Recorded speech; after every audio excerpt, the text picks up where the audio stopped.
तो myself Amit Singh, BTech from IIT Roorkee. अब हम लोग यहाँ पे ज्योमेट्रिकल ऑप्टिक्स कंप्लीट करेंगे, है ना। तो ज्योमेट्रिकल ऑप्टिक्स में जो हमको यहाँ पे टॉपिक कवर करने हैं, ज्योमेट्रिकल ऑप्टिक्स या रे ऑप्टिक्स भी हम लोग बोलेंगे। तो इसमें प्लेन मिरर, एक्चुअल में प्लेन मिरर जो टॉपिक है वो 12th के सिलेबस का पार्ट तो नहीं है, पर कंपटीशन का पार्ट है ना। क्योंकि जो प्लेन मिरर है उसका जो भी स्टडी है वो क्लास 10th के सिलेबस में है और 12th के सिलेबस में नहीं है। तो यहाँ पर हम प्लेन मिरर कंपटीशन के लिए स्टडी करेंगे, पर जो 12th का सिलेबस का पार्ट है वो स्फेरिकल मिरर है ना। Reflection at plane surface, refraction at curve surface, refraction at plane surface and prism, lens, ये टॉपिक, ऑप्टिकल इंस्ट्रूमेंट, ये टॉपिक जो है वो हम इस टॉपिक के इस ज्योमेट्रिकल ऑप्टिक्स में कवर करेंगे, ठीक है ना। तो इस ज्योमेट्रिकल ऑप्टिक्स में सबसे पहले तो हम बात करें कि इसमें सबसे बड़ा काम तो रे का ही है ना। तो जब रे का काम है तो रे क्या होगा वो सबसे पहले हम बात करें, है ना। रे के लिए यानी अपना जो टॉपिक स्टार्ट हो रहा है वो ज्योमेट्रिकल एक्सिस, ज्योमेट्रिकल ऑप्टिक्स, और ये किसी एक या दो लेक्चर में कंप्लीट नहीं होगा, पर हम टॉपिक वाइज इसको डिफरेंट लेक्चर्स में कवर करते जाएंगे। जो भी इसके सब टॉपिक हैं, जैसे reflection at plane surface, refraction at curve surface, reflection at curve surface, है ना, लेंस, जो भी है वो हम लोग कवर करते जाएंगे। तो ज्योमेट्रिकल ऑप्टिक्स में सबसे बेसिक काम पहले तो हमें रे को ही समझना है ना। तो रे क्या होगा कि जो बेसिकली हम लाइट रे की बात करेंगे, तो वो लाइट रे जो होगा वो पाथ ऑफ द लाइट होगा। जैसे जैसे लाइट चलेगा, यदि कोई लाइट इस तरह से जा रहा है इस पाथ के थ्रू, तो ये हम इसको लाइट रे कहेंगे। अब लाइट जो बीम होगा, ये एक तरह से कहिए बंडल होगा, है ना, बंडल ऑफ लाइट रे।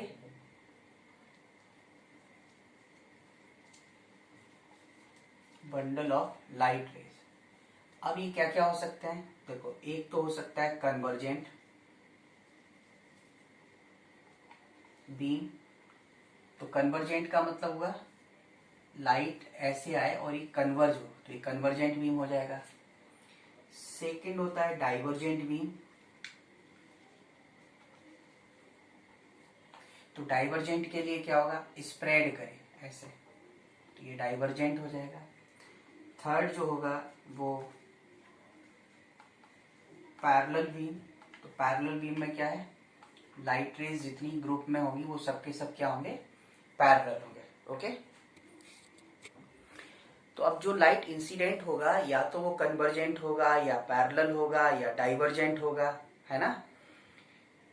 और इमेज बनाने के लिए जो रिफ्लेक्टेड या रिफ्रैक्टेड लाइट होगा तो वो भी कन्वर्जेंट या डाइवर्जेंट, है ना, या पैरेलल। तो पैरेलल जो लाइट होगा वो अल्टीमेटली इनफाइनाइट पे मिलेगा। बाकी आप क्या कहोगे, आपको दिखेगा कोई फाइनाइट पॉइंट जहाँ पे वो मिल सकते हैं, रियल में या वर्चुअली।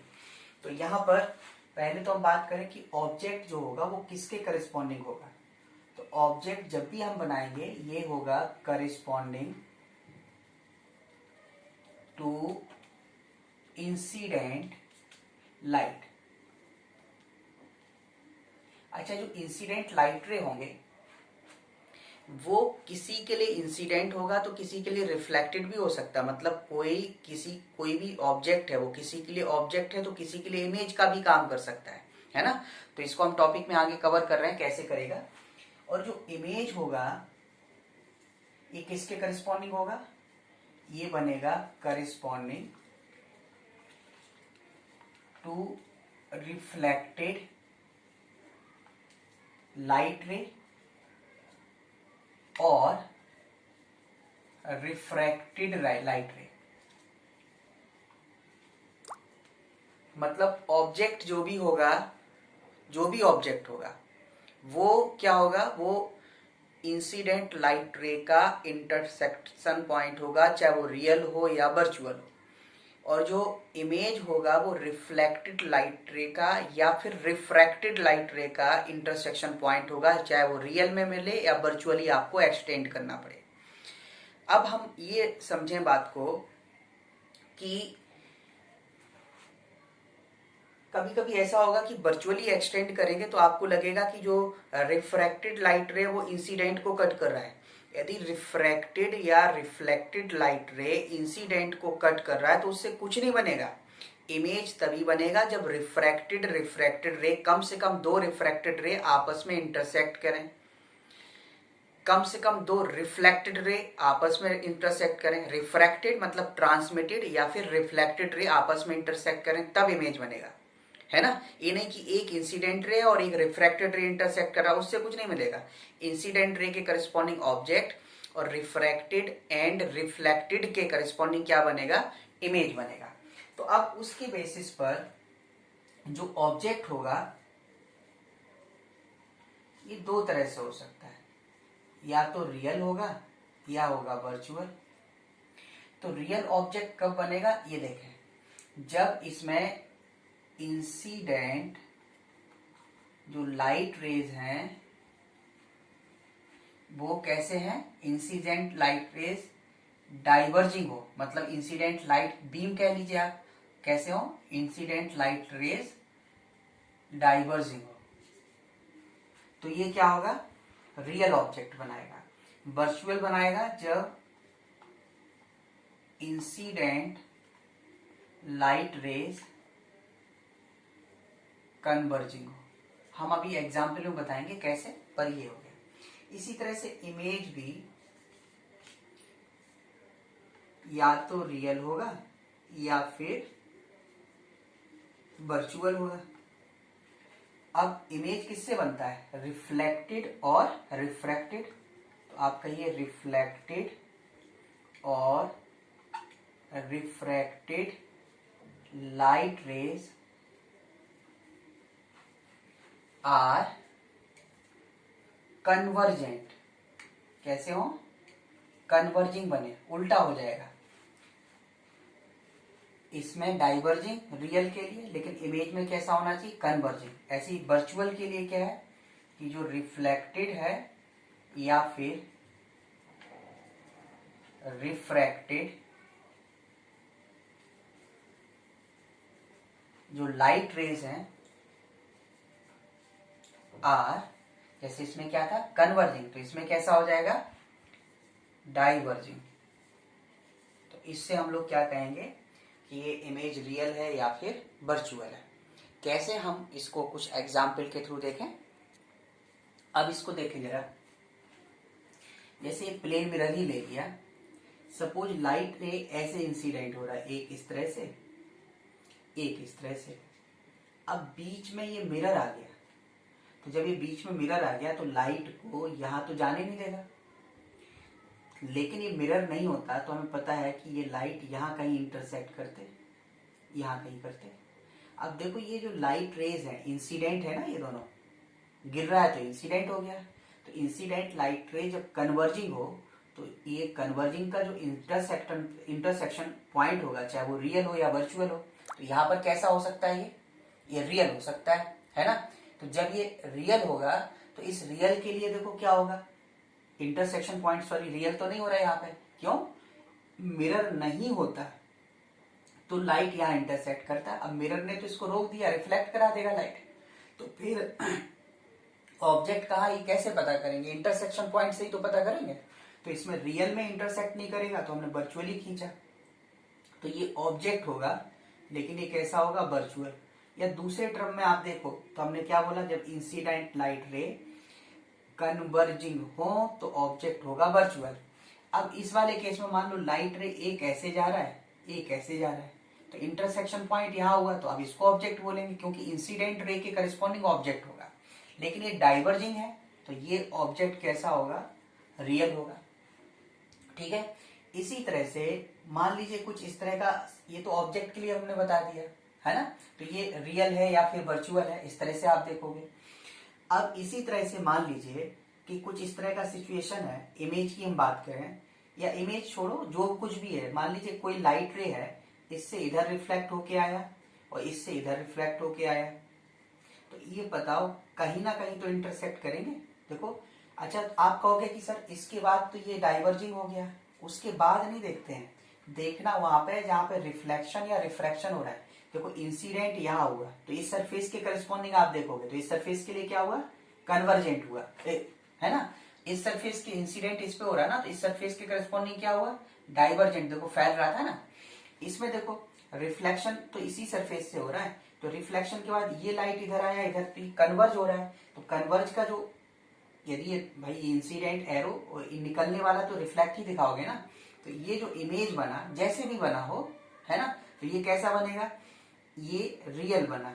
हमने इमेज के लिए क्या बोला, यदि रिफ्लेक्टेड रे कन्वर्जिंग हो तो रियल इमेज होगा। मान लीजिए ऐसे नहीं होता, बल्कि इस तरह की कुछ सिचुएशन होती कि एक मिरर ऐसे ऐसे लाइट चला गया और दूसरा ऐसे चला गया, तो अब ये दोनों रिफ्लेक्टेड रे देखो इस तरह दिखाएंगे तो इंसिडेंट है, अब निकलते हुए दिखा रहे तो रिफ्लेक्टेड हुआ, ऐसे दिखा रहे हैं ना तो ये रिफ्लेक्टेड हुआ। तो ये जो रिफ्लेक्टेड रे हैं तो इसके करस्पॉन्डिंग ये देखो डाइवर्जिंग है, तो ये तो मिलेगा नहीं और बनाना तो है ही, तो फिर हमें क्या करना पड़ेगा, इस तरफ वर्चुअल। रियल में क्यों नहीं खींच सकते, क्योंकि मिरर है, उधर पॉलिश उधर लाइट कैसे जाएगा, तो इसको वर्चुअली खींचना का पड़ेगा। तो जो मिला आपको, या यूं कह लीजिए तो ये इमेज बना, तो ये कैसा होगा, वर्चुअल इमेज होगा। या फिर हमने वैसे ही बताया कि जब डाइवर्जेंट रिफ्लेक्टेड या रिफ्रैक्टेड रे होंगी तो इमेज कैसा होगा, वर्चुअल हुआ। तो ये हमने जो बताया इसको करस्पॉन्डिंग टू ऑब्जेक्ट, रियल और वर्चुअल। सी और डी जो पार्ट बताए किसके करस्पॉन्डिंग बताए, इमेज के करस्पॉन्डिंग की, रियल होगा या वर्चुअल होगा, समझ गया ना। तो इस तरह से हम रियल और वर्चुअल पहचान सकते हैं। तो अभी हमने सिर्फ मिरर के लिए बताया, बाकी आप जैसे लेंस ही होता है तो उसके लिए भी हम लोग कर सकते थे। कैसे, मान लीजिए इसमें और हम आगे बढ़ते हैं, मान लीजिए ये लेंस है, तो इस लेंस में पता चला कि लाइट ऐसे जा रहा है, तो ये तो ऐसे निकल गया, दूसरा ऐसे जाके ऐसे मिला। तो देखो जब तक ये लाइट यहाँ पे देखो इस तरफ गिर रहा है तो ये डाइवर्जेंट हो गया, मतलब इस कैटेगरी में आ गया। तो ये ऑब्जेक्ट कैसा हुआ, रियल।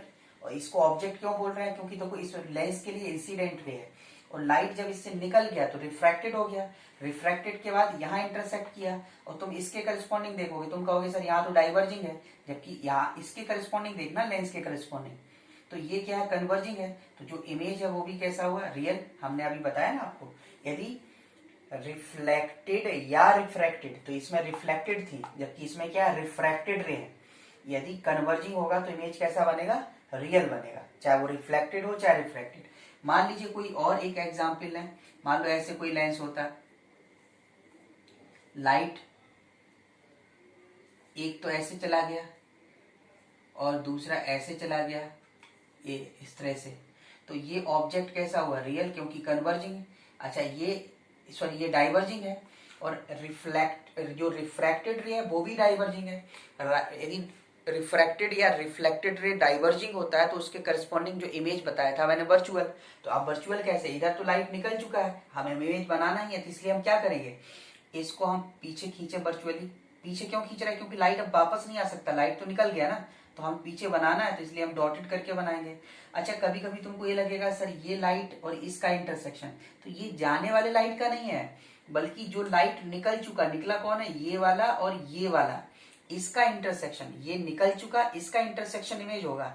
तो अब आप कहोगे नहीं तो सर ये तो इंसिडेंट के साथ हो रहा है, तो इंसिडेंट के साथ नहीं हो रहा है, इंसिडेंट के साथ थोड़ी बनता है। ऑब्जेक्ट के करस्पॉन्डिंग क्या होता है, इंसिडेंट रे, इमेज के करस्पॉन्डिंग रिफ्लेक्टेड रेज या फिर रिफ्रैक्टेड रेज। तो रिफ्रैक्टेड इसका एक ये हो गया, एक ये हो गया, तो इसलिए जिस तरह हमने इसको वर्चुअली खींचा उसी तरह इसको भी पीछे खींचोगे। अब पीछे खींचोगे तो वो इसी के ऊपर ओवरलैप कर रहा, वो एक अलग बात है। तो ये जो इमेज बनेगा वो कैसे होगा, वर्चुअल। या ऐसे सोच लो कि जहां लाइट जा नहीं सकता है वहां पर इंटरसेक्शन पॉइंट मिले तो उसके करस्पॉन्डिंग ऑब्जेक्ट या इमेज वर्चुअल होगा, और जहां लाइट पहुंच सकता है या जहां से आ सकता है तो उसके करस्पॉन्डिंग क्या होगा, रियल होगा। ऐसे सोचें, अदरवाइज हमने रियल वर्चुअल आपको बता दिया, जो डेफिनेशन थी कन्वर्जिंग और डाइवर्जिंग के लिए आप उसका यूज कर सकते हो। ऑब्जेक्ट रियल कब होगा, ऑब्जेक्ट रियल होगा जब लाइट रे डाइवर्जिंग हो। इमेज रियल कब होगा, जब रिफ्लेक्टेड या रिफ्रैक्टेड रे कन्वर्जिंग हो, उल्टा।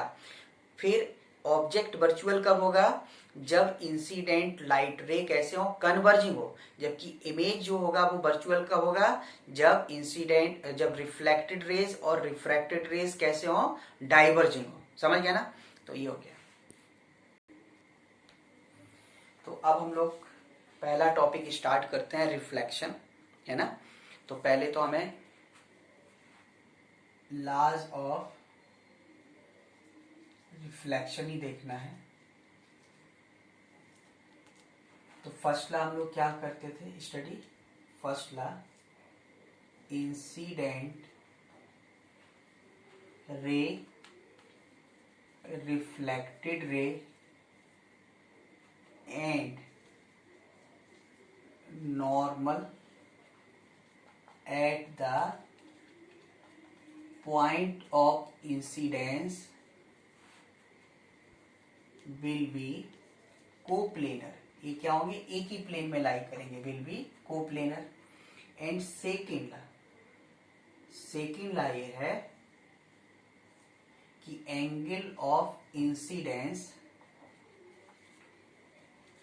Equal to angle of reflection. Angle of incidence means ये हुआ आई इक्वल टू आर। तो एंगल ऑफ इंसिडेंस कहां से मेजर करते हैं, ये होगा एंगल बिटवीन इंसिडेंट रे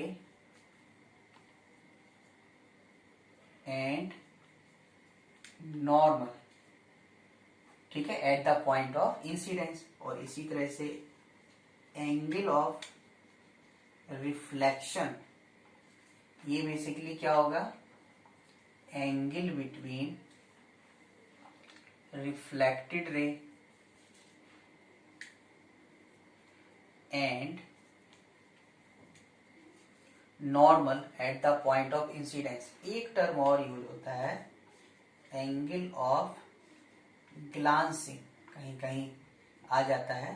तो एंगल ऑफ ग्लांसिंग बेसिकली होता है angle between incident ray and surface of mirror, ठीक है। मतलब एंगल ऑफ, इसको एंगल ऑफ ग्लांसिंग बोलेंगे। तो एंगल ऑफ इंसिडेंस आई लिखते हैं, तो जो एंगल ऑफ ग्लांसिंग होगा, जैसे हम इसको थीटा लिखते हैं, इसको आर लिखते हैं, इसको आई लिखते हैं, तो एंगल ऑफ ग्लांसिंग बन जाएगा 90 माइनस आई, है ना, 90 माइनस आई। तो यहां पर हमने ये नहीं बोला अभी कि laws of reflection for plane mirror, मैंने कहा लॉज ऑफ रिफ्लेक्शन, जहां से भी रिफ्लेक्शन हो सके। जैसे स्टील का ग्लास है, उससे भी तो लाइट रिफ्लेक्ट होता है ना। जिससे भी रिफ्लेक्शन हो, कोई भी पॉलिश सरफेस हो, कोई भी रिफ्लेक्टिंग सरफेस हो, वो कर्व्ड है, वो प्लेन है, जहां पर भी रिफ्लेक्शन होगा वहां पे लॉज ऑफ रिफ्लेक्शन वैलिड होंगे। प्लेन मिरर या स्फेरिकल मिरर से उसका कोई वास्ता नहीं है, सबके लिए वैलिड है। तो इसका मीनिंग हुआ कि जैसे ये प्लेन मिरर हो गया या स्फेरिकल मिरर हो गया, कुछ भी आपने लिया इस तरह से, लाइट इंसिडेंट हुआ तो इसको हम इंसिडेंट लाइट लिखो, कैपिटल आई से लिख रहा है। तो ये इस पॉइंट पर ये नॉर्मल होगा प्लेन के परपेंडिकुलर, तो ये नॉर्मल होगा। तो रिफ्लेक्टेड लाइट इस तरह से होगा कि ये एक ही प्लेन में लाई करें। जैसे आप देखो, ये एक प्लेन क्या होगा, बोर्ड, और जबकि प्लेन मिरर कैसा है, ऐसे परपेंडिकुलर टू द बोर्ड, ऐसे रहेगा। या इसमें देखो, तो इस एंगल को क्या बोलते हैं, एंगल ऑफ इंसिडेंस, और इसको क्या बोलते हैं, angle of reflection. Same condition इधर, ये स्फेरिकल हो, पैराबोलिक हो, कुछ भी बना रहे। मान लीजिए लाइट यहाँ इंसिडेंट हुआ, तो इस पॉइंट पर जो इसका कहीं सेंटर ऑफ कर्वेचर है, तो रेडियस क्या होता है, नॉर्मल होता है। तो नॉर्मल कहाँ हो गया इसका, ये वाला हो गया। तो जितने एंगल पर लाइट इंसिडेंट होगा उतने एंगल पर लाइट रिफ्लेक्ट होता है। तो ये रिफ्लेक्टेड रे हुआ, ये एंगल क्या हुआ, आर हुआ। अब एंगल ऑफ ग्लांसिंग क्या बताया, इंसिडेंट रे और जो भी सरफेस होगा मिरर का उसके साथ एंगल। इसी तरह से इंसिडेंट रे, इस पॉइंट पर सरफेस का मतलब क्या हुआ, आप टेंजेंट ड्रॉ करोगे, तो ये जो एंगल होगा ये क्या कहलाएगा, एंगल ऑफ ग्लांसिंग। ठीक है ना। तो ये इससे मतलब है आपको कि इंसिडेंट रे और रिफ्लेक्टेड रे किस तरह से एंगल बनाएगा, तो कौन सा आई कौन सा आर, और किसको हम एंगल ऑफ ग्लांसिंग बोलेंगे। अब एक चीज और देखो, जब आई इक्वल टू आर है तो ये थीटा थीटा भी बराबर होना चाहिए, तभी तो पूरा एंगल 180 डिग्री बनेगा। तो जब ये एंगल नॉर्मल के साथ बना रहा है तो मिरर के साथ भी दोनों क्या होगा, सेम, मतलब जितना एंगल ये होता है उतना ही एंगल ये होता है। लेकिन एंगल ऑफ ग्लांसिंग का डेफिनेशन जो है इंसिडेंट रे और सरफेस के बीच का एंगल, इसलिए हमने इसको लिखा। अच्छा, अब एक पॉइंट और आपको याद रखना है, जब रिफ्लेक्शन होगा मिरर से, है ना, रिफ्लेक्शन तो हम लोग आगे चल के एक टॉपिक होगा हमारा टोटल इंटरनल रिफ्लेक्शन, उसमें भी पढ़ेंगे, पर उसका रिफ्लेक्शन का और इसके रिफ्लेक्शन का कुछ पार्ट सेम है, कुछ पार्ट अलग, लॉ ऑफ रिफ्लेक्शन सेम है, लेकिन कुछ चीजों में वेरिएशन आता है, तो उनकी हम लोग डिस्कस करें। तो पहले तो यहां देखें कि जब रिफ्लेक्शन होता है लाइट का, तो लाइट का जब रिफ्लेक्शन होता है तो जिस मीडियम से चला लाइट उसी मीडियम में वापस आ जाए। रिफ्लेक्शन क्या है कि यदि लाइट किसके फॉर्म में जा रहा है, एनर्जी के फॉर्म में, यदि एनर्जी रिफ्लेक्ट होने के बाद सेम मीडियम में वापस चला जाए तो उसको हम लोग क्या कहेंगे, रिफ्लेक्शन, और वो ट्रांसमिट हो जाए दूसरे मीडियम में तो उसको हम बोलते हैं रिफ्रैक्शन बोलते हैं। ठीक है ना। तो यहां पर जो लाइट इंसिडेंट होता है, तो हम लोग यहाँ पे लाइट रे का स्टडी कर रहे हैं, मतलब इलेक्ट्रोमैग्नेटिक वेव, और जो 11th के टॉपिक में हम लोग वेव स्टडी करते हैं वो होता है मैकेनिकल वेव। तो मैकेनिकल वेव को ट्रेवल करने के लिए मीडियम का रिक्वायरमेंट होता है, पर लाइट वेव तो मीडियम नहीं होगा तो भी ट्रेवल कर जाएगा, प्रोपेगेशन होता है from one place to other place, पर मैकेनिकल वेव के लिए क्या होना चाहिए, मीडियम का रिक्वायरमेंट होगा, है ना। जैसे साउंड वेव मैं बोल रहा हूँ आप सुन पा रहे हो, तो ये क्या है, ये तो एक मैकेनिकल वेव है, पर लाइट वेव जो आप देख पाते हो वो लाइट वेव हो गया। तो इवन चाहे लाइट वेव हो चाहे मैकेनिकल वेव हो, मतलब इलेक्ट्रोमैग्नेटिक हो चाहे मैकेनिकल वेव हो, ये जिस फ्रीक्वेंसी का वेव होता है ये कितने भी मीडियम से पास होते हुए कहीं भी पहुंचे, इसका रिफ्लेक्शन हो रिफ्रैक्शन हो, इसका फ्रीक्वेंसी कभी भी नहीं बदलता, है ना। चाहे इलेक्ट्रोमैग्नेटिक वेव हो चाहे चाहे मैकेनिकल वेव हो, दो ही वेव हमको स्टडी करना है, इसका फ्रीक्वेंसी कभी भी नहीं बदलता। सपोज 2 × 10⁶ हर्ट्ज फ्रीक्वेंसी है, तो ये कितना भी रिफ्लेक्ट करे रिफ्रैक्ट करे कुछ भी चेंजेस आ जाए, पर फ्रीक्वेंसी में कभी चेंज नहीं आता। अब फ्रीक्वेंसी में चेंज नहीं आया तो अब दूसरा बात करते हैं हम स्पीड का। तो जो लाइट वेव हो चाहे मैकेनिकल वेव हो, स्पीड तो मीडियम पे फिर भी डिपेंड करता है, मीडियम पे डिपेंड करेगा। लाइट वेव फ्री स्पेस में भी चल सकता है, मतलब उसको चलने के लिए मीडियम का रिक्वायरमेंट नहीं है, लेकिन डिफरेंट डिफरेंट मीडियम में यदि वो ट्रेवल करेगा तो उसका स्पीड डिफरेंट डिफरेंट होगा, समझ गया ना। चलने के लिए प्रोपेगेशन के लिए मीडियम का रिक्वायरमेंट नहीं है, किसको, इलेक्ट्रोमैग्नेटिक वेव या कहिए लाइट वेव को, लेकिन डिफरेंट डिफरेंट मीडियम में उसका स्पीड डिफरेंट डिफरेंट होगा। क्लियर। तो मैं बात कर रहा हूं कि रिफ्लेक्शन में तो लाइट जहां से चला उसी मीडियम में वापस आ गया, तो जिस मीडियम से चला उसी मीडियम में वापस आ गया, तो इसका मतलब है स्पीड तो किस पे डिपेंड करेगा, मीडियम पर, तो इसका मतलब है स्पीड सेम हो गया, फ्रीक्वेंसी सेम हो गया। अब हमें पता है relation between speed frequency and wavelength v equal to N lambda, N यदि हम फ्रीक्वेंसी बोलते हैं तो v सेम है लैम्डा सेम है, तो फिर फ्रीक्वेंसी भी क्या होना चाहिए, सेम होना चाहिए, सॉरी v सेम हो गया फ्रीक्वेंसी सेम हो गया तो लैम्डा भी क्या रहेगा, सेम होगा। तो इस पॉइंट्स पे हम लोग बात करें तो ये आपको याद रखना है कि जब रिफ्लेक्शन होता है, ठीक है, due to reflection speed frequency wavelength even color of light remain unchanged, है ना, remain same, while phase changes by pi, pi means 180 degree. मतलब यदि कोई पल्स ऐसे जाएगा तो रिफ्लेक्शन के बाद ये उल्टा होके वापस आएगा, है ना। तो रिफ्लेक्शन के बाद कैसा हो जाएगा, उल्टा हो जाएगा। इसको हम लोग क्या कह रहे हैं, फेज चेंजेस बाई पाई और 180 डिग्री। तो अभी हमने अभी तक का जो भी लेक्चर था उसमें हमने आपको समझाया कि रियल ऑब्जेक्ट क्या होता है, वर्चुअल ऑब्जेक्ट क्या होता है ना। रियल इमेज क्या होता है, वर्चुअल इमेज क्या होगा, कन्वर्जेंट बीम क्या है, डाइवर्जेंट बीम क्या है।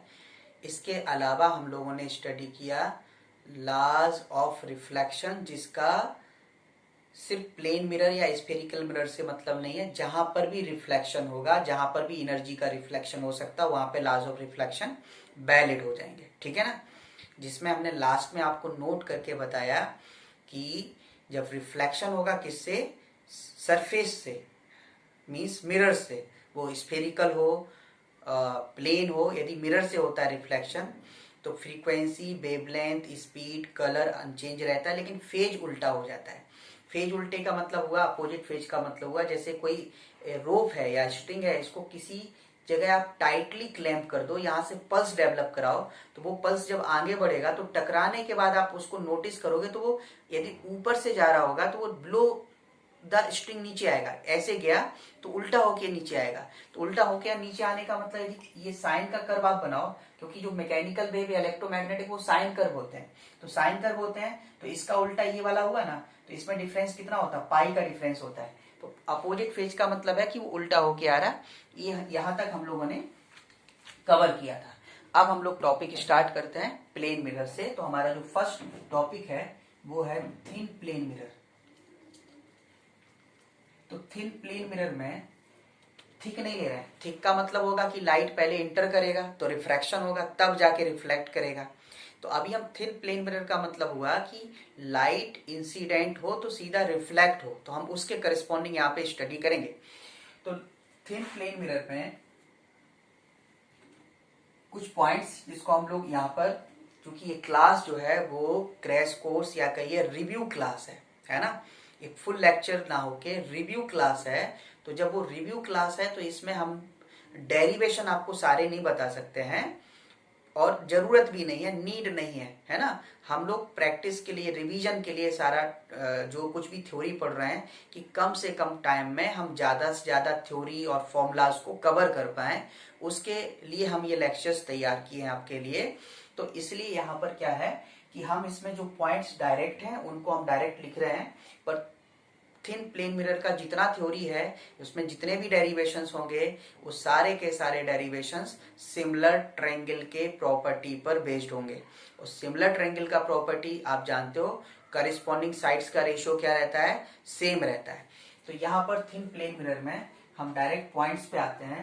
तो सबसे पहला पॉइंट तो मैं ये ले रहा हूँ कि यदि हमारे पास ये प्लेन मिरर है और इसके सामने ये कोई ऑब्जेक्ट है ए बी, तो जो इसका इमेज बनेगा वो ये बना। तो ये image A dash B dash बना। यदि ये ऑब्जेक्ट है तो ये क्या बना, इमेज बना। तो यदि इसका दूरी ऑब्जेक्ट का एक्स ओ है तो इसका दूरी कितना है, एक्स आई है। इसका हाइट एच ओ है तो इसका हाइट कितना है, एच आई है ना। इसका हाइट कितना हो जाएगा, एच आई। तो ये तो आप डेली लाइफ में देखते ही हो अपना फेस डेली, तो आप जानते हो कि जितना दूरी पर ऑब्जेक्ट होता है उतना दूरी पर क्या बनता है, इमेज। और जो हाइट ऑब्जेक्ट का होगा वही हाइट किसका होता है, इमेज का। तो ये इसमें डेरिवेशन क्या करना, हम डायरेक्ट लिख सकते हैं। और बट इसमें होता क्या है कि but if image formed by plane mirror, then जो इसका इमेज होगा, its image will be lateral inversion। Lateral inverted का मतलब हुआ कि लेफ्ट का राइट और राइट का लेफ्ट दिखाई देगा।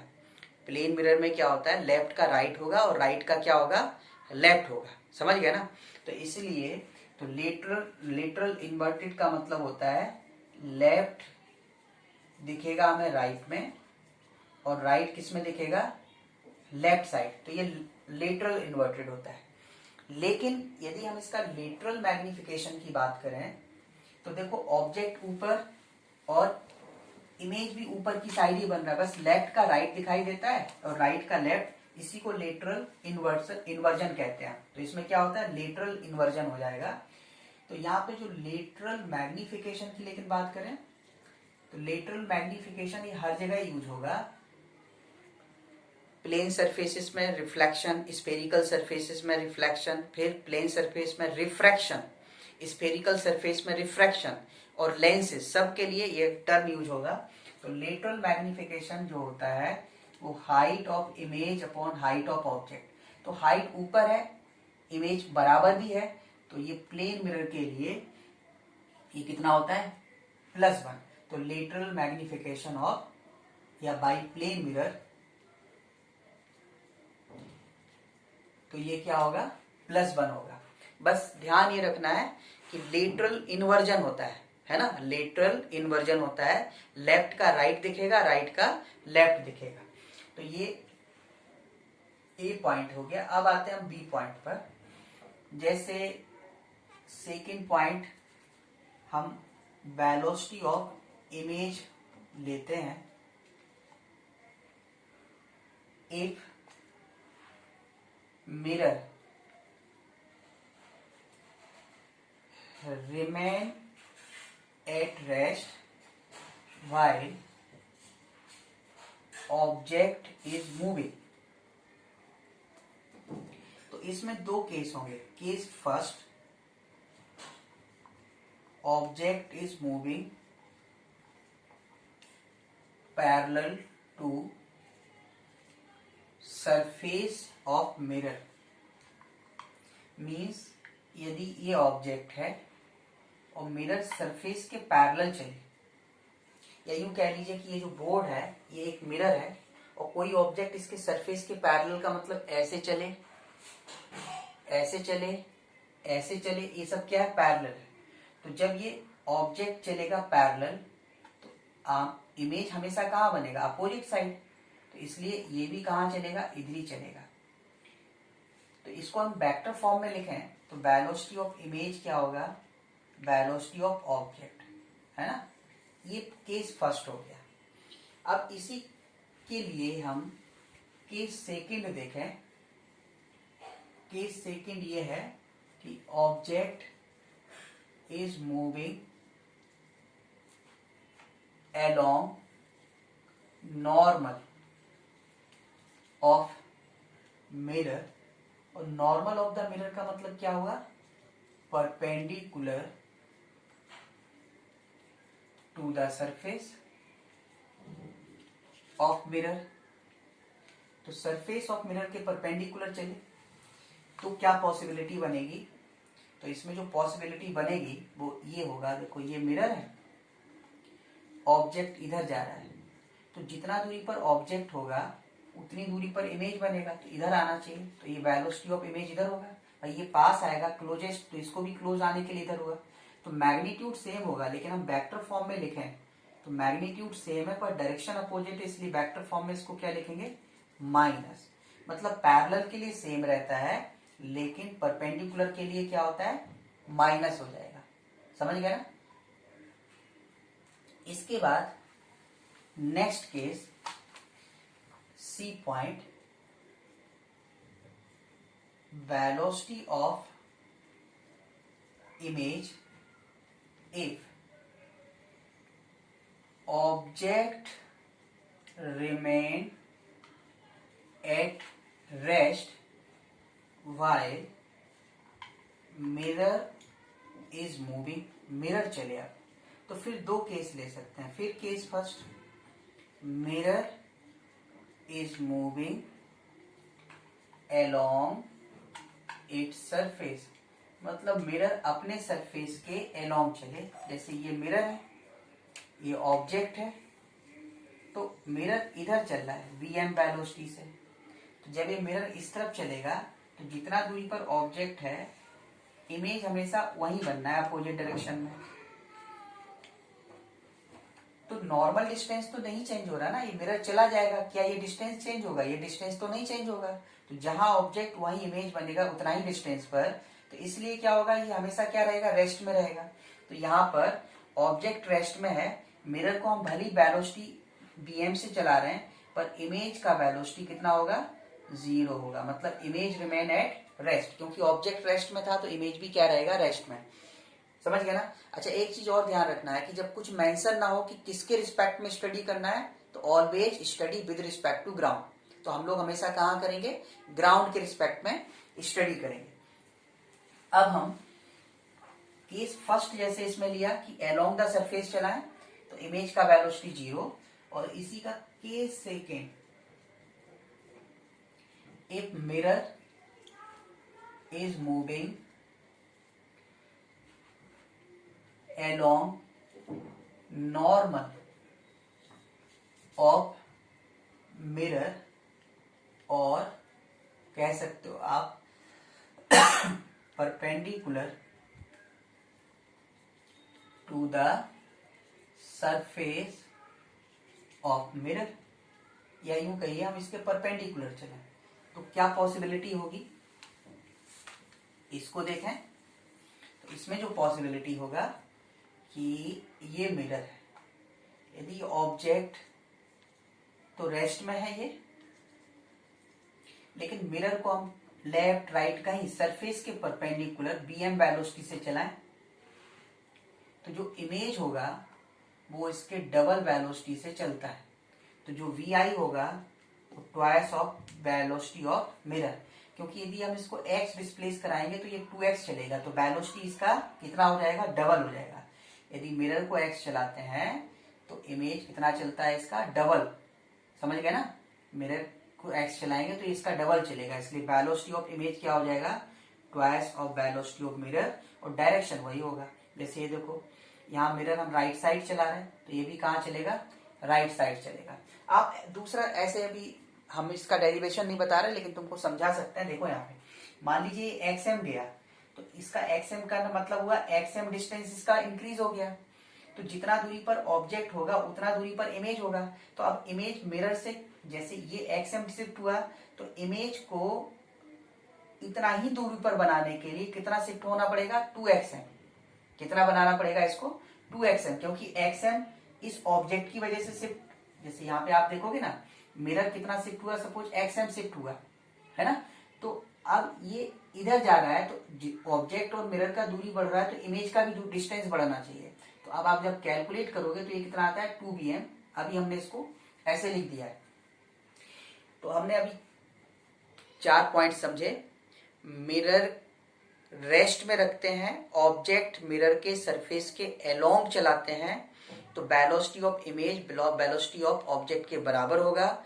लेकिन परपेंडिकुलर चलाते हैं तो velocity of image minus of velocity of object होगा। लेकिन ऑब्जेक्ट रेस्ट में रखें और मिरर को चलाएं, तो मिरर जब अपने सरफेस के अलोंग चलता है तो इमेज का वेलोसिटी 0, और यदि मिरर अपने सरफेस के परपेंडिकुलर चलता है तो velocity of image double of the mirror velocity हो जाएगा, है ना। तो ये आपको डायरेक्ट रिजल्ट याद रखना है, हम डेरिवेशन इसमें नहीं कराएं, आपको इस तरह से ध्यान में रखना है, ठीक है। नेक्स्ट पॉइंट है, नेक्स्ट जो पॉइंट है इसको हम लोग देखते हैं। इसमें है angle of deviation, angle of deviation by one reflection of mirror. तो देखो, वन रिफ्लेक्शन के लिए तो एक ही मिरर होना चाहिए। जैसे कोई ये लाइट इंसिडेंट हो रहा है, ये नॉर्मल हुआ तो इसको एंगल ऑफ इंसिडेंस कहते हैं। ये मिरर नहीं होता तो लाइट ऐसे चला जाता, लेकिन अब तो ये मिरर आ गया तो लाइट को यहाँ जाने ना दिया, बल्कि इसको यहाँ रोटेट कर दिया, पर ये एंगल तो आई होगा। तो देखो, जाना यहाँ था लेकिन रोटेट इधर कर दिया, तो जो एंगल ऑफ डेविएशन हुआ वो ये वाला हुआ डेल्टा। तो जो एंगल ऑफ डेविएशन की हम बात कर रहे हैं तो डेल्टा बराबर क्या होगा, स्ट्रेट लाइन 180 एंगल बनाता है, उससे आई और आई माइनस करो तो डेल्टा आ जाएगा। तो ये कितना हो जाएगा 180 माइनस 2i या पाई माइनस 2i। ये एंगल ऑफ डेविएशन हो गया बाई वन रिफ्लेक्शन और ऑफ मिरर। नेक्स्ट देखते हैं हम लोग angle of deviation by two reflection. Next है E, angle of deviation by two reflection. ठीक है, टू रिफ्लेक्शन। अब सिर्फ टू रिफ्लेक्शन बोला है तो टू रिफ्लेक्शन के लिए टू मिरर तो होना चाहिए, क्योंकि एक मिरर होगा ना तो एक ही रिफ्लेक्शन होगा। टू मिरर होंगे तो बहुत सारे रिफ्लेक्शन हो सकते हैं, लेकिन हमें सिर्फ टू रिफ्लेक्शन की वजह से चाहिए, तो भी हमें दो मिरर तो होना चाहिए। दो मिरर से ऐसा नहीं कि दो ही रिफ्लेक्शन होता है, दो मिरर से तो बहुत सारा रिफ्लेक्शन हो सकता है, लेकिन वन मिरर से ओनली वन रिफ्लेक्शन होगा। तो हम चाहते हैं यहाँ पे टू रिफ्लेक्शन, तो भी हमको कितने मिरर चाहिए, टू मिरर चाहिए। तो suppose there are two mirrors, ये हमने लिया M1 and M2। Suppose light incident हुआ यहाँ पर कुछ इस तरह से, ये नॉर्मल होगा, यहाँ पे इस पॉइंट पर ये नॉर्मल हुआ, तो ये एंगल कितना हुआ I1 पहले मिरर के लिए। तो लाइट रिफ्लेक्ट होके ऐसे गिरेगा, तो ये एंगल भी कितना हुआ I1 हुआ। अब यहाँ नॉर्मल ये होगा, इस एंगल को हम I2 मान लें। तो अब इसको जब आप I2 मानोगे तो लाइट रिफ्लेक्ट करके कैसे जाएगा, ऐसे। अब हो सकता है कि लाइट फिर से इस पे गिर जाए तो फिर से रिफ्लेक्शन, लेकिन हमें टू ही रिफ्लेक्शन देखना है।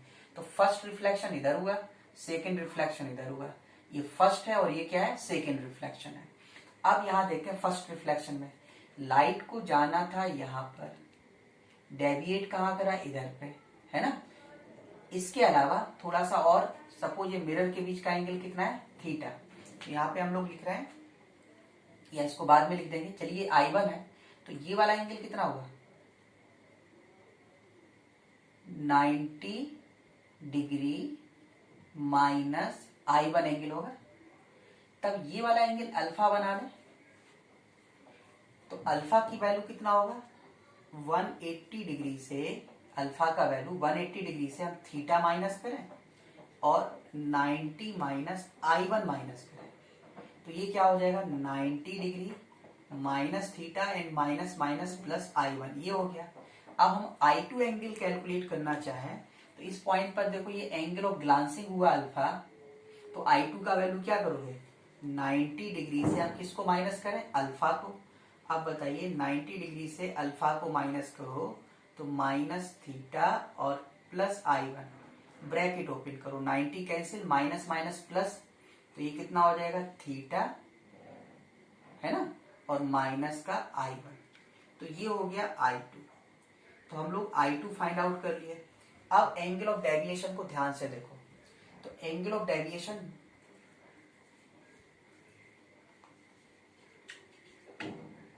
वो भी कौन सा नेट, टू रिफ्लेक्शन के बाद। जरा देखें, इस लाइट को इस डायरेक्शन में जाना था तो इसने फोल्ड कहाँ किया, देखो यहाँ ऐसे जाएगा, तो ये जो डेल्टा वन हुआ और डायरेक्शन देखो इधर जा रहा था, इसके इस तरफ घुमाया, तो ये कैसा हुआ एंटी क्लॉकवाइज डेल्टा वन। चलो ठीक है, अब लाइट ऐसे ही चला जाता तो यही डेविएशन होता, लेकिन अब देखो अब लाइट को जाना कहाँ था इधर, इस मिरर ने इसको फिर से फोल्ड कर दिया, और ये एंगल I2 है तो ये भी तो I2 ही होगा, है ना, इस मिरर के लिए। तो अब यहाँ पे देखो आप, लाइट इधर जाना था, इसने फिर से एंटी क्लॉकवाइज डेविएट किया, तो ये भी एंटी क्लॉकवाइज है। अब दोनों डेविएशन सेम डायरेक्शन में एंटी क्लॉकवाइज, जैसे एक एंटी क्लॉकवाइज होता है एक क्लॉकवाइज होता है तो माइनस कर लेते हैं, अभी दोनों सेम डायरेक्शन में है, तो आप क्या करोगे delta one plus delta two add करो। अब डेल्टा वन का वैल्यू कितना है बताओ, ये तो सिंगल रिफ्लेक्शन का केस हो गया, अभी इसके पहले मैंने बताया आपको क्या होता है पाई माइनस 2i, या यूं कहिए 180 माइनस 2i1। डेल्टा टू इसी तरह से इसके लिए एंगल ऑफ इंसिडेंट I2 हो गया, तो इसको लिखोगे 180 डिग्री माइनस 2i2। चलो ये भी लिख लिया। अब ब्रैकेट ओपन करो, तो ये 180 और 180 तो हो गया 360 माइनस 2i1, और -2i2, i2 का वैल्यू कितना है theta minus i1। Bracket open करो, तो ब्रैकेट जब हम लोग ओपन करेंगे तो minus minus plus 2i1 cancel हो जाएगा, 2 थीटा बचा, यानी ये बचा 360 डिग्री माइनस 2 थीटा। तो जो नेट एंगल ऑफ डेविएशन आया फाइनली वो कितना होगा, डेल्टा इक्वल टू 2 कॉमन ले लीजिए, 180 माइनस थीटा, या फिर कहिए twice of pi minus theta, ये बना। तो ये एंगल ऑफ डेविएशन का एक इंपॉर्टेंट फॉर्मूला आया जो आपको याद रखना है, ठीक है। ट्वाइस या 360 माइनस 2 थीटा या twice of pi minus theta. जरा इस फॉर्मूले को आप ध्यान से देखो, इस फॉर्मूले को आप देख रहे हैं तो हमने एंगल ऑफ इंसिडेंट देखो I1 लिया, सब कुछ किया, लेकिन जो फाइनल रिजल्ट आया उसमें I1 I2 ये सब कुछ नहीं है। इसका मतलब है जो नेट एंगल ऑफ डेविएशन है twice of pi minus theta या 360 माइनस 2 थीटा, ये independent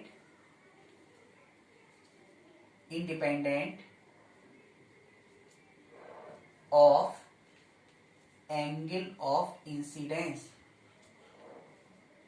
it depends only on angle between mirrors। सिर्फ किस पे डिपेंड करेगा, एंगल बिटवीन मिरर्स। अच्छा, इसमें अब एंगल बिटवीन मिरर पे तो डिपेंड कर गया, लेकिन एंगल बिटवीन मिरर्स पे डिपेंड कर गया, लेकिन ये एंगल ऑफ इंसिडेंट पे डिपेंड नहीं करेगा। कहने का मतलब है चाहे इसको आप 30 डिग्री पे डालो, 60 डिग्री पे डालो, दो रिफ्लेक्शन के बाद डेविएशन यही होगा, लेकिन दो से तीसरा डेविएशन हो गया, मान लीजिए फिर से लाइट टकराएगा, फिर से डेविएट होगा, तब के लिए रिजल्ट नहीं है। यदि 2 से ज्यादा डेविएशन के लिए स्टडी करोगे आप ये नहीं कह रहे कि 2 डेविएशन के बाद खत्म हो गया, अभी तो ये चल रहे कंटिन्यू करेगा, लेकिन हमने जो एंगल ऑफ डेविएशन का तुमको फॉर्मूला निकाला है ओनली फॉर 2 रिफ्लेक्शन। यदि 2 के बाद थर्ड हो रहा है, फोर्थ हो रहा है, उसको भी इंक्लूड करना चाहोगे आप, तब ये फॉर्मूला वैलिड नहीं है twice of pi minus theta. ये सिर्फ किसके लिए है, ओनली फॉर 2 रिफ्लेक्शन। ओके, अब हम लोग जानते हैं कि जितने रिफ्लेक्शन होंगे उतनी लाइट रिफ्लेक्ट होंगी, जितने रिफ्लेक्शंस होंगे उतने इमेज बनेगा, क्योंकि इंसिडेंट रे के करस्पॉन्डिंग ऑब्जेक्ट बोला था मैंने और रिफ्लेक्टेड रे के करस्पॉन्डिंग इमेज बोला था। तो जितने रिफ्लेक्शन होंगे उतने इमेज बनते जाएंगे, और जब 2 मिरर होंगे तो फिर कई बार रिफ्लेक्शन हो सकता है, तो कई सारे इमेज बन सकते हैं। तो अब हम लोग स्टडी करेंगे यहाँ पे इसी के लिए number of images if object placed between 2 mirrors. तो मान लीजिए ये 2 मिरर है, एक M1 और इसी तरह से ये M2। कहीं कोई ऑब्जेक्ट होगा, कहीं पर भी कोई ऑब्जेक्ट होगा, तो suppose M1 M2 are 2 mirrors और इनके बीच कुछ एंगल होगा, तो बीच में कहीं कोई ऑब्जेक्ट होगा, तो आप क्या करो, ऑब्जेक्ट से इसका ये एक इस ऑब्जेक्ट के पोजीशन को आप इंटरसेक्शन पॉइंट से मिला दो। बेसिकली मिरर का जो इंटरसेक्शन होगा वो पॉइंट नहीं है, फिगर में पॉइंट दिखता है क्योंकि मिरर की जगह लाइन दिख रहा है, तो लाइन का इंटरसेक्शन पॉइंट होता है, लेकिन प्लेन का इंटरसेक्शन, मिरर तो प्लेन होते हैं ना, तो प्लेन का इंटरसेक्शन एक लाइन होता है। पर वो लाइन कैसे आएगा, क्योंकि मिरर ऐसे एक्सटेंडेड होंगे तो लाइन ऐसे आएगा, जैसे आप नोटबुक को ओपन करोगे ना तो जो एज होता है वो इस तरह का आएगा, उसी तरह का कंडीशन बनेगा। पर अभी तुम्हें पॉइंट दिख रहा है तो पॉइंट देखो, तो जब आप इसको इससे मिलाएंगे तो ये मिरर के साथ कुछ कुछ एंगल बनाएगा। सपोज ये अल्फा एंगल बना रहा है, ये कितना एंगल बना रहा है, बीटा एंगल बना रहा है। तो इमेज बनाने का जो सबसे बेस्ट मेथड है ना, आप उस मेथड को समझो, है ना। रेगुलर क्लास होता तो मैं आपको ये बताता कि कैसे कैसे एंगल बनता है, अभी तुमको सिर्फ यही याद रखना है, समझना है। आप क्या किया करो कि ये M1 और ये M2 दो मिरर बना दिए। M1 के जितने इमेज होंगे वो इतना, क्योंकि सेम एंगल पर बनता है, सेम डिस्टेंस पे बनता है, तो M2 के इमेज इस तरफ बनेंगे। तो देखो M1 के जो इमेज बनेंगे वो इसके सिल्वर्ड फेस के पीछे बनेंगे, तो ये नीचे नीचे नीचे इस तरह बनेंगे। तो इसके इमेज कैसे चलेंगे, इस डायरेक्शन में। ये डायरेक्शन कैसे कहलाएगा, ये इस तरह का डायरेक्शन कहलाएगा, ठीक है ना। तो ये जो डायरेक्शन होगा इसका वो इस तरह से चलेगा m1, और इसके जो इमेज होंगे वो कैसे चलेंगे, इस तरह से चलेंगे। देखो m1 के इमेज नीचे चलेंगे, m2 के इमेज कहाँ चलेंगे, ऊपर ऐसे चलेंगे। तो ये जो डायरेक्शन आपको दिख रहा है ना फिगर के अकॉर्डिंग m1 वाले इमेज नीचे चल रहे हैं, इसके इधर चलेंगे, तो इसका मतलब ये डायरेक्शन दोनों की अपोजिट होगी। हाँ, m1 के जो इमेज होंगे वो इसके रिस्पेक्ट में होंगे, m2 के जो इमेज होंगे वो m2 के रिस्पेक्ट में होंगे। मान लो m2 का पहला इमेज यहाँ से 20 डिग्री पे बना, ये एंगल 60 डिग्री है, और मैं m1 से पूछूंगा तो ये 20 हुआ, और 60 पहले से तो 80 हो जाएगा, मतलब 60 हमें ऐड करना पड़ेगा, और क्या है। लेकिन जो कंसेप्ट है वो ये है कि m1 के इमेज m1 के रिस्पेक्ट में, m2 के इमेज m2 के रिस्पेक्ट में। तो इसका पहला इमेज कहाँ बनेगा, अल्फा पर, इसका दूसरा इमेज कहाँ, इसका पहला इमेज कहाँ बनेगा, बीटा पर, लेकिन वो इससे आएगा। अब क्या किया करो आप, अब ये करना है कि इन दोनों एंगल का सम करो और क्रॉस करके ऐड करते जाओ। तो इन दोनों का सम कितना हुआ, अल्फा प्लस बीटा, तो इसमें ऐड करोगे तो अल्फा प्लस बीटा होगा, इसमें क्रॉस करोगे तो बीटा प्लस, इसमें क्या हो जाएगा, beta plus alpha plus beta हो जाएगा। इसके बाद इसमें फिर से अल्फा प्लस बीटा ऐड करो, क्रॉस करते जाना है, तो ये beta plus alpha plus beta add करोगे तो twice of alpha plus beta हो गया। इसमें ऐड करो तो ये अल्फा और twice of alpha plus beta हो गया। ऐसे चलते जाना है आपको, और रुकना कहाँ है, बिफोर 180 डिग्री, इक्वल टू 180 भी नहीं लेना है, 180 से पहले ही रुक जाना है। इसी तरह से ये भी क्या आप लिखोगे, बिफोर 180 डिग्री, उससे पहले रुक देना है ना। जब उससे पहले रुक जाएंगे फिर हम इनकी काउंटिंग शुरू करेंगे, जैसे ये 1 2 3 4 5 6 ऐसे होगा। 180 के बराबर भी हो रहा है तो भी नहीं लेना, बिफोर 180 डिग्री लेना है। तो अब आप केस फर्स्ट लोगे, इफ काउंटिंग मतलब जैसे 1 2 3 4 5 6 ऐसे काउंट 180 से पहले तक के लिए जो काउंट करोगे, if counting is odd number, counting यदि कैसे बनता है, ऑड बनता है, then number of images equal to counting, जो काउंट किया था उसी के बराबर होगा, ठीक है ना। Case second, if counting is even, मान लीजिए काउंटिंग किया और वो इवन नंबर आ गया, जैसे 2 आ गया, 4 आ गया, 6 आ गया, तब क्या करेंगे, if counting is even number, तब उस केस में आपको क्या करना है उसको देखें जरा। If counting is even number, then step first है कैलकुलेट फर्स्ट एंगल्स।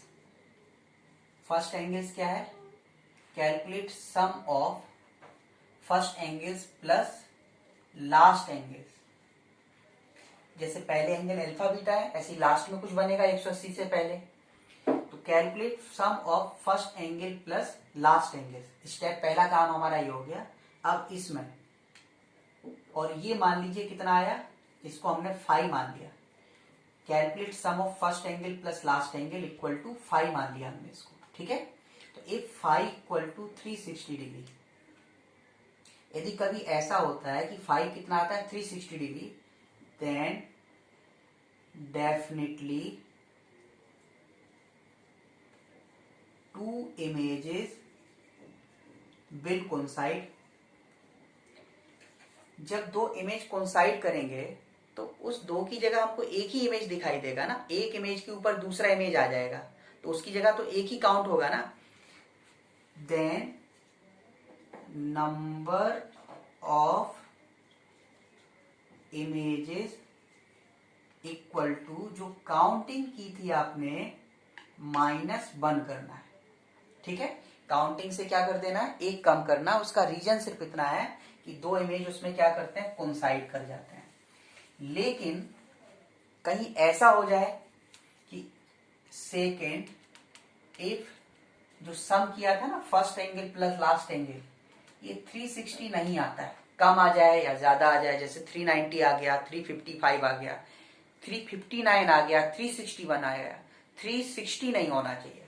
तो if phi is not equal to 360 degree then number of images equal to counting. तो ये किसके इक्वल टू होगा? काउंटिंग के इक्वल होगा, है ना।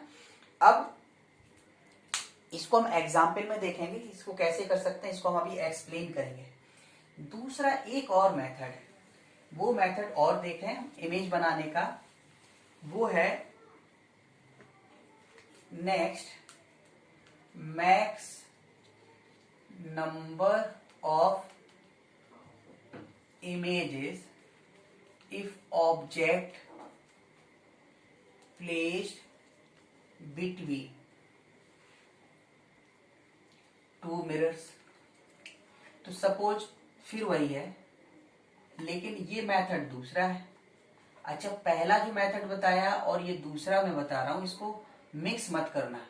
उसके ऑड इवन का मतलब अलग है, इसके ऑड इवन का मतलब अलग है। वो अलग मेथड है, ये अलग मेथड है ना। तो दोनों को आपको मिक्स नहीं करना है। सपोज ये एंगल है थीटा, यहां कहीं पर कोई ऑब्जेक्ट रखा हुआ है, उसमें हम एक के साथ अल्फा, एक के साथ बीटा, यहां टोटल एंगल देखते हैं। तो इसमें क्या करना है आपको? Step first, calculate capital N which is 360 degree by theta degree. Calculate करोगे तो ये तभी के लिए अच्छा है जब इवन और ऑड इंटीजर आता है। अब फ्रैक्शन में वैल्यू आएगी तब पुराना वाला मेथड बेस्ट है। अब पुराने वाले मेथड में आप कहोगे सर टोटल एंगल 60 दे रखा है, इसका नहीं पता है, तो आप कुछ भी मान लेना रैंडम में। जैसे मान लिया आपने इसको 20, इधर 40 या 30 जैसे है। असिमेट्रिकल होगा तो 20-40 मान लेना, सिमेट्रिकल है तो 30-30 मान लेना, और डायरेक्शन पहले से एंगल बता रखा है तो आप उसको लीजिए। तो कैलकुलेट पहला ये हो गया। अब स्टेप 2 में case first, if capital N equal to even, capital N कितना है? Even, then number of images small N, N minus 1।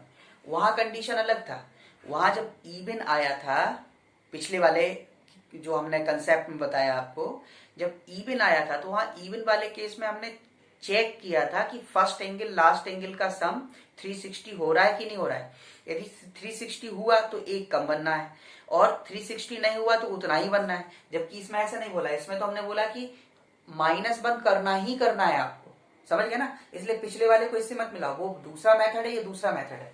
तो पर आंसर दोनों के सेम आएंगे, लेकिन उसका मिक्सिंग इसके साथ नहीं करना है। उसको करोगे तो सिर्फ उसी मेथड को अप्लाई करोगे। अच्छा, केस सेकंड क्या हो सकता है? केस सेकंड ये हो सकता है कि if n equal to odd आया, तो उस केस में then number of images small n equal to, या तो उतना ही होगा जितना काउंट किया आपने, या फिर एक कम हो जाएगा। अच्छा, कैपिटल एन कब होगा? If object placed asymmetrically. Asymmetrically का मतलब हुआ असिमेट्रिकली। असिमेट्रिकली का मीनिंग हो गया कि जो एंगल बाइसेक्टर बनेगा उसके इधर या उधर रखा हो ऑब्जेक्ट, उस लाइन पे नहीं होना चाहिए। या यूं कहिए कि इस मिरर से डिस्टेंस डिफरेंट हो, इस मिरर से डिफरेंट। जैसे हमने जो फिगर बना रखा है इसको ध्यान से देखो, ऑब्जेक्ट यहां पर है तो यहां से डिस्टेंस ये कम है, ये ज्यादा है, तो ये क्या कहलाएगा? असिमेट्रिकली कहलाएगा। और n-1 होता है इफ ऑब्जेक्ट प्लेस्ड सिमेट्रिकली। इसको कैसे रखा जाए? सिमेट्रिकली। सिमेट्रिकली का मतलब इक्वल डिस्टेंस पर, यानी कहाँ रहे? इसके एंगल बाइसेक्टर पर। पिछले वाले केस में क्या था? यदि ऑड आ रहा था तो हमें कुछ चेक नहीं करना था, ऑड नंबर के बराबर। लेकिन यहाँ पे ऑड आता है तो चेक करते हैं, इवन आता है तो एक हमेशा -1 करना है। और इसमें भी जो n-1 होने का रीजन वही है, जब भी एक कम हो रहा है इसका मतलब दो इमेज क्या कर रहे हैं? कोइंसाइड कर रहे हैं। इसलिए हम लोग इस कंसेप्ट को फॉलो करेंगे। इसके अलावा हम इसके एग्जाम्पल्स डिस्कस करेंगे, तब आपको क्लियर हो जाएगा। अभी हम सिर्फ पॉइंट्स अकेले यहां पे डिस्कस कर रहे हैं। नेक्स्ट पॉइंट है कि जब ऑब्जेक्ट दो प्लेन मिरर्स के बीच में रखा रहता है तो मिरर्स को हम मिलाएंगे तो इंटरसेक्टिंग लाइन होगी, उस इंटरसेक्टिंग लाइन पर कोई पॉइंट्स होगा। तो अभी फिगर में क्या दिख रहा है, पॉइंट्स दिख रहा है, तो ये सेंटर का काम करेगा। ये ऑब्जेक्ट कहीं भी रखा हो सिमेट्रिकली और असिमेट्रिकली, तो इसके जितने भी इमेज बनेंगे I1, I2, I3, I4, ऐसे जितने भी इमेज बनेंगे दोनों के मिला के, ठीक है, तो इसमें all images will lie on the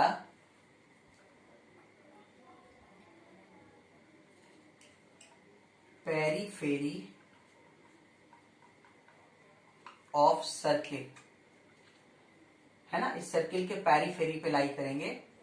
और कह सकते हो कि सारे इमेज का लोकस क्या क्या होता है, और यूं कहिए locus of all images will be a circle. और उस सर्किल का रेडियस क्या होगा, देखो सर्किल का रेडियस होगा जो मिरर के इंटरसेक्शन लाइन मिलेगा। अब लाइन नहीं दिख रहा है यहाँ पे तो पॉइंट दिखेगा, क्योंकि मिरर को हमने लाइन से बना रखा है। एक्चुअल में मिरर ऐसे प्लेन होंगे नोटबुक की तरह, तो उसमें जो एज आएगी, एज कौन सी आएगी ये, तो उस पर जो लाइन आएगा ऑब्जेक्ट से हम उस पर परपेंडिकुलर ड्रॉ करें तो वो सेंटर कहलाएगा, और ऑब्जेक्ट से लेके सेंटर तक का डिस्टेंस क्या बन जाएगा, रेडियस बन जाएगा। लेकिन सारे इमेज होंगे उनका लोकस क्या होगा, उनका लोकस सिंपली एक सर्किल होगा। समझ गए। Next point,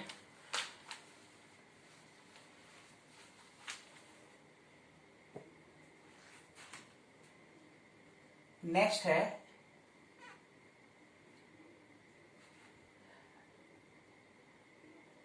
time shown by image of unnumbered clock. कोई अननंबर्ड क्लॉक है तो वो टाइम कैसे शो करेगा। जैसे ये प्लेन मिरर है, ये क्लॉक हो गया तो ये हो गया।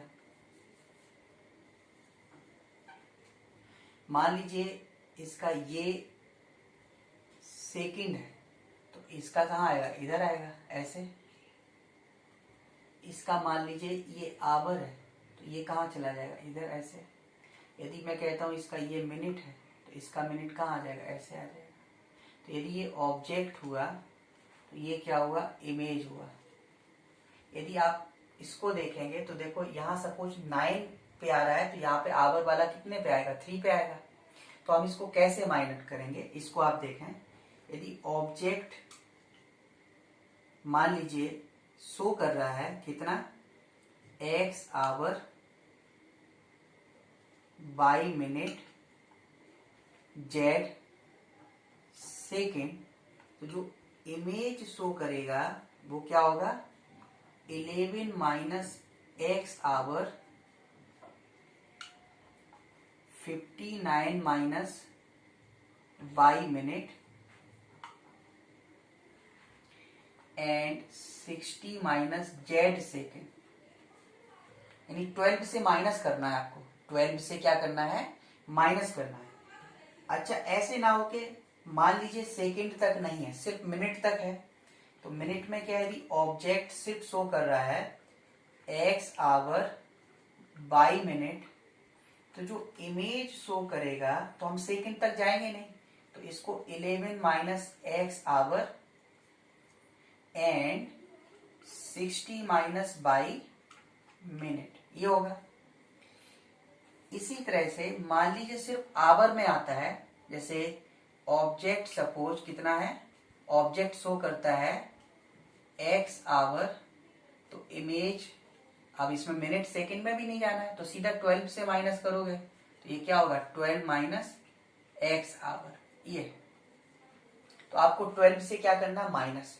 अब यदि सेकंड तक है तो आपको सेकंड तक कन्वर्ट करके माइनस करना पड़ेगा, क्योंकि x 11 आवर 59 मिनट, इसको हमने सेकंड तक बदल लिया।